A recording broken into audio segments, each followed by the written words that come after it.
अस्सलामुअलैकुम, welcome to शैज़ take. उम्मीद है आप सब लोग ठीक होंगे।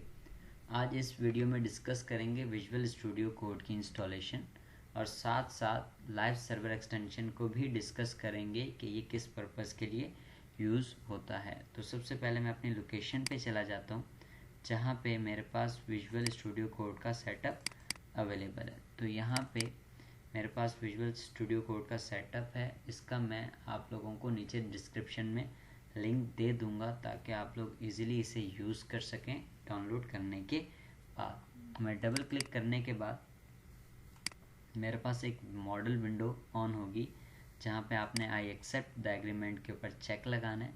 देन नेक्स्ट आपने अपनी लोकेशन बतानी है कि आपका ये सॉफ्टवेयर कौन सी लोकेशन पे स्टोर होना चाहिए। मैं इसको सी ड्राइव ही रहने दूंगा। नेक्स्ट एंड आपके शॉर्टकट का नेम क्या होना चाहिए, ऐसे भी नेक्स्ट कर दूंगा और यहाँ पे चेक लगा दूंगा क्रिएट अ डेस्कटॉप आइकन पे ताकि इसका मुझे शॉर्टकट डेस्कटॉप पे ही मिल जाए। नेक्स्ट करने के बाद मैं यहाँ पे इंस्टॉल प्रेस कर दूंगा। इंस्टॉलेशन के दौरान एक बार चलेगी। सो ये बार जो है आपके पास कंप्लीट हो चुकी है। देन मैं इसे फिनिश कर दूंगा। फिनिश करने के बाद मेरे पास ये विजुअल स्टूडियो कोड का इंटरफेस है। तो सबसे पहले मैं सेटिंग्स में आने के बाद एक्सटेंशंस में आने के बाद मैं लाइव सर्वर को सर्च कर लेता हूँ ताकि मैं इसे अपने विजुअल स्टूडियो कोड के अंदर ऐड कर दूँ। तो क्लिक करने के बाद मैं इसे इंस्टॉल करूँगा। तो आपका लाइव सर्वर एक्सटेंशन यहाँ पे इंस्टॉल हो चुका है। तो मैं इसे सबसे पहले क्लोज़ कर देता हूँ। क्लोज़ करने के बाद अब मैं डिस्कस करता हूँ कि विजुअल स्टूडियो कोड हम लोग किस लिए यूज़ करते हैं। विजुअल स्टूडियो कोड एक बेसिकली आईडी है जो डिफरेंट लैंग्वेजेस के लिए आपको एक इंटरफेस या एक ऐसा आपको प्लेटफॉर्म दे रही होती है ताकि आप लोग उसका सोर्स कोड लिख सकें।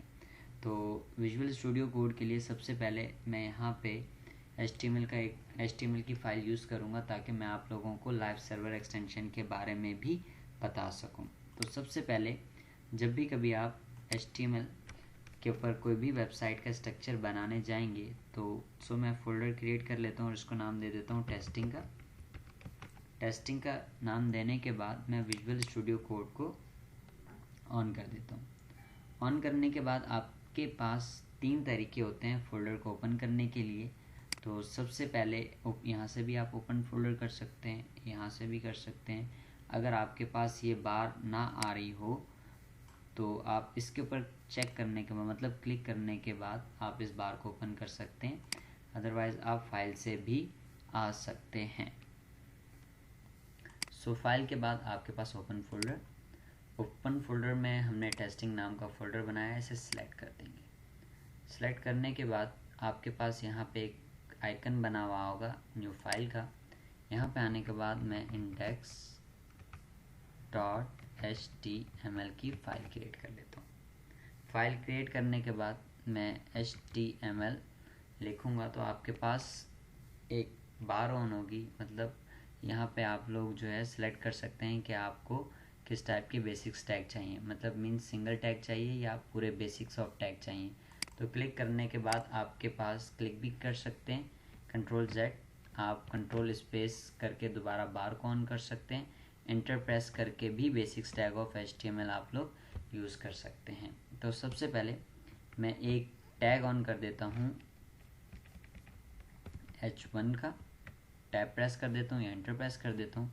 यहाँ पे मैं लिख देता हूँ माय फर्स्ट हेडिंग और मैं इस फाइल को सेव कर देता हूँ। सेव करने के बाद अब अगर मुझे इसका आउटपुट देखना है तो सबसे पहले मैं इसको मिनिमाइज़ करूँगा।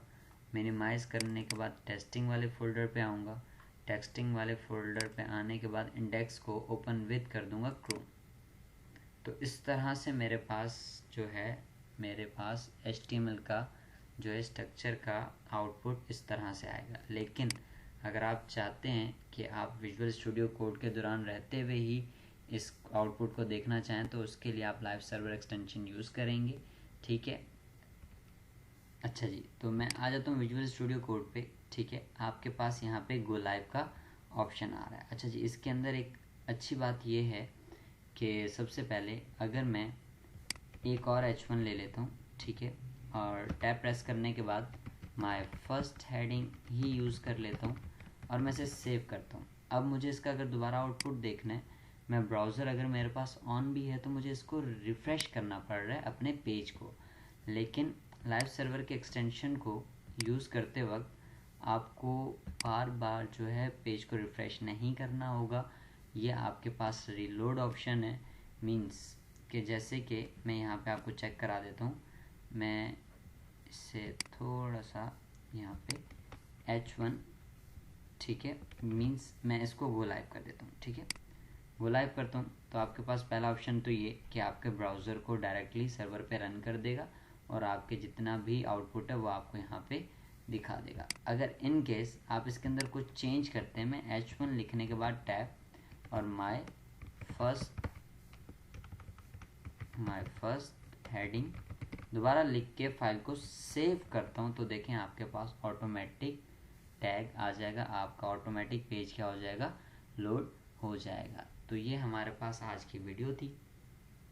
नेक्स्ट वीडियो में मैं डिस्कस करूँगा कि HTML क्या है, क्यों यूज़ करते हैं, और इस आईडी यूज़ करने के बाद आप किस तरह से अपनी वेबसाइट बना सकते हैं। तो काइंडली जिसने अब तक मेरे चैनल को सब्सक्राइब नहीं किया वो सब्सक्राइब कर दे। ओके, अल्लाह हाफ़िज़, अपना ख्याल रखिएगा।